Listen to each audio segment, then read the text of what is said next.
Okay, so you've heard of hardcore. Today we are going granny core.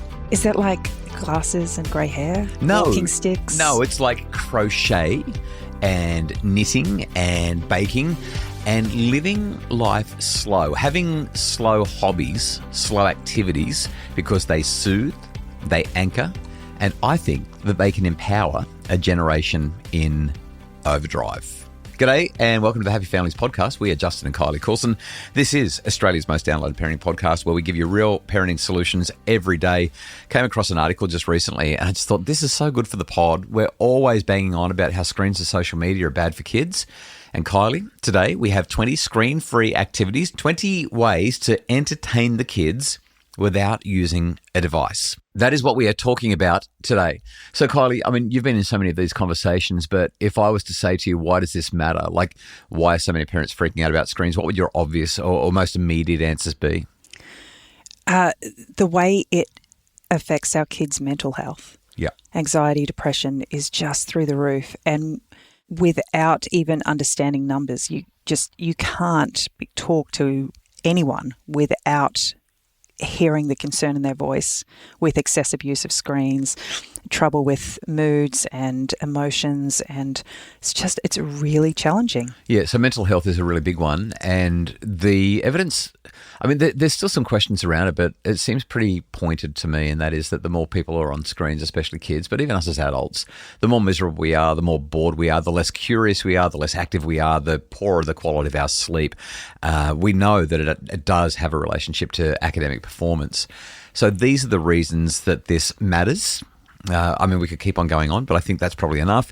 Let's get into it. 20 ways that you can entertain the kids without screens. And I want to start with the grandma core or the granny core activities. I did some Googling around, looked on TikTok. I found like 54,000 videos that are all about granny core. Most of them are about the way you do decor in your house. It's a thing. You're talking about carpeted bathrooms and yes, frilly curtains. My auntie Dot used to have carpet in the bathroom. What about the doily doll that sits on top of the toilet rolls? That's right. Oh, and the padded seats for the toilet. All right, so that's not what we're talking about today, okay? We're talking about activities that kids can do, but if they want to crochet a toilet roll, doily holder, dolly thingo, that's fine as well.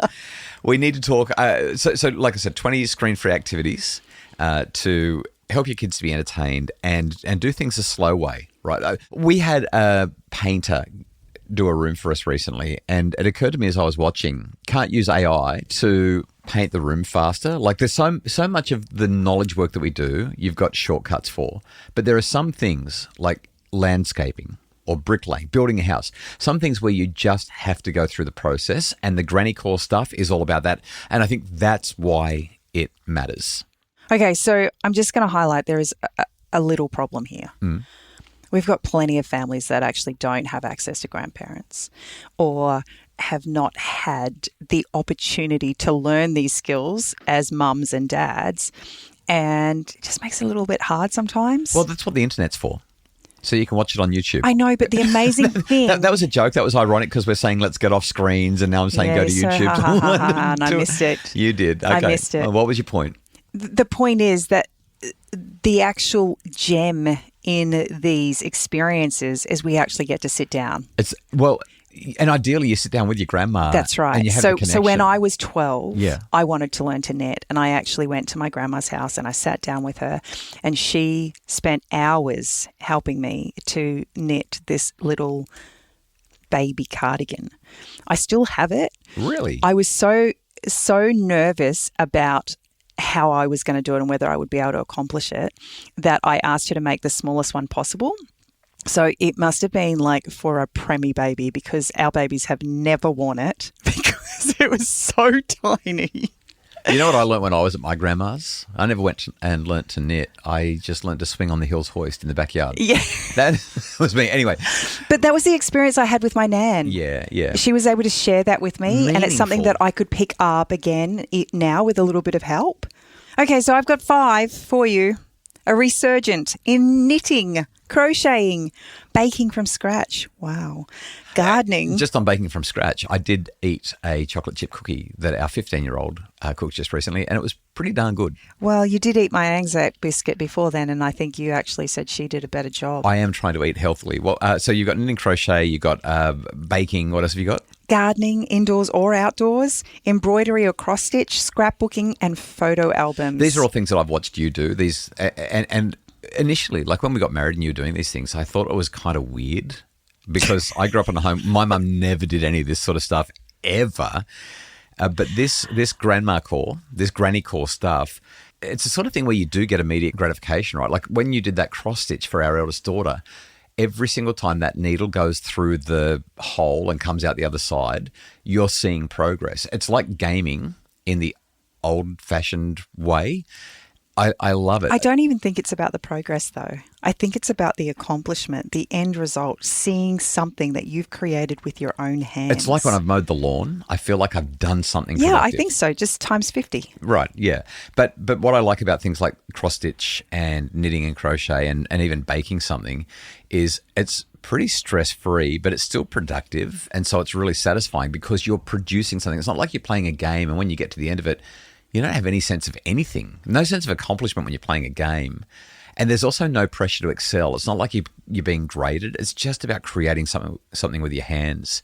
Slows you down, almost meditative. Big but fan of this. it gives you space.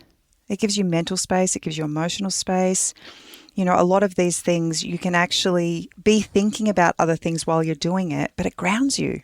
Okay, so we have a second list. This one is going back to the 50s, 60s, 70s. We're going to go grandpa core instead of grandma core, or maybe a bit of both. Old school outdoor fun, 5 activities here. What have we got down on this list? Hopscotch, jump rope, street games, building tree forts, hanging out with your mates in hideouts, riding bikes around the neighbourhood, playing capture the flag. Oh gosh, I can't remember. I can't remember the last time I played capture the flag. Hide and seek, collecting rocks, leaves, making mud pies. Yeah, so this is just being outside and figuring stuff out, unstructured. Yeah, but this is the kind of stuff that you did because all your mates were hanging out in the backyard or in the street. Teaches kids to entertain themselves with whatever is around, right? This is not, I'm bored. This is just go outside and play. And like I said, unstructured play is what builds independence. There's something magical about kids being kids, just getting dirty, exploring, using their imagination, turning a stick into a sword or a cardboard box into a spaceship. It's that kind of thing. After the break, we have another 10 old school ideas as we go grandma core to entertain the kids without screens.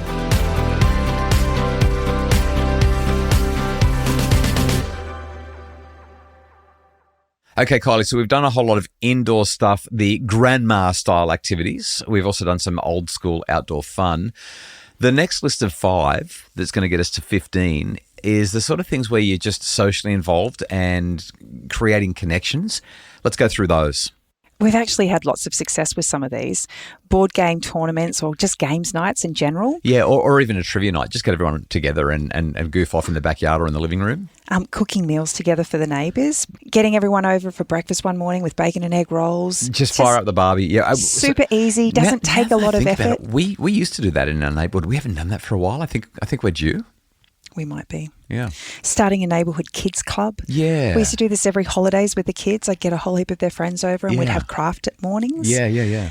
Volunteering at animal shelters or community gardens. Getting older kids to teach younger kids skills that they already know. So basically this list of 5 things, it helps to create the relationships that will combat the isolation that screens are creating. The data tells us really clearly that our children today are the loneliest that children have ever been since we've been keeping records right around the Western world. Kids are more connected than ever before, and yet they're more miserable than ever before. So this is empathy, it's communication skills, sense of belonging. Like we're really helping children to be part of a community. They get to see the way that their relationship and their interaction impacts others. Really good for positive peer connections and social growth, and way better than social media. Let's do our last 5. Now we're getting a little bit constructive. You've put together a list of 5 things that can help kids to build, create, and grow. building with Lego or other construction toys, writing and illustrating their own books, learning a musical instrument, clay modelling or sculpture, designing and creating costumes or props. And what kid doesn't love putting on a play for at least their parents, if not the whole neighbourhood? Yeah, we've done a few of those too. So many. So all of these are creative activities. They get the kids involved with one another, with people in the neighbourhood. They require problem solving, planning, sustained attention, frustration tolerance. These are the sort of skills that transfer into the rest of life because it makes them more resilient, and it engages their prefrontal cortex. It gets them thinking through things and getting better. I love watching kids develop original ideas. The self-esteem that comes out of it, the ownership over their accomplishments. I just think there's so much value in that. That is our big list of 20 ways that we can go old school, get the kids entertained without screens. We'll list the whole 20 in the show notes. Quick note, if you don't know how to do any of the things, you might need to use a screen to get some help if you can't call grandma. The goal isn't to eliminate screens entirely.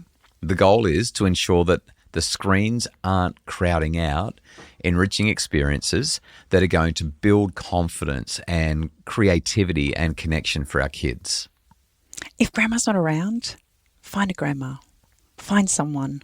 Like that's what this is all about. It's about building community for our kids and helping them to make positive connections. Yeah, so we're supposed to wrap this up and not go on this tangent, but I've got to highlight, over the years, you and I have kind of adopted as grandmas various people who are more mature, more elderly, that our children can spend time with and learn from and engage with, because we haven't been around family. We haven't had your parents or my parents particularly close.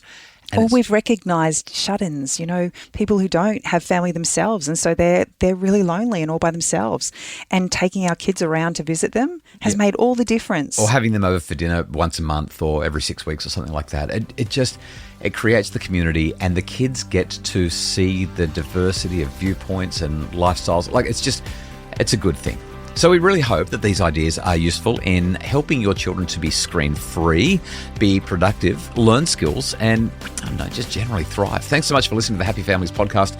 It's produced by Justin Rulon from Bridge Media. If you'd like more info about making your family happier, you'll find all the details you need at happyfamilies.com.au.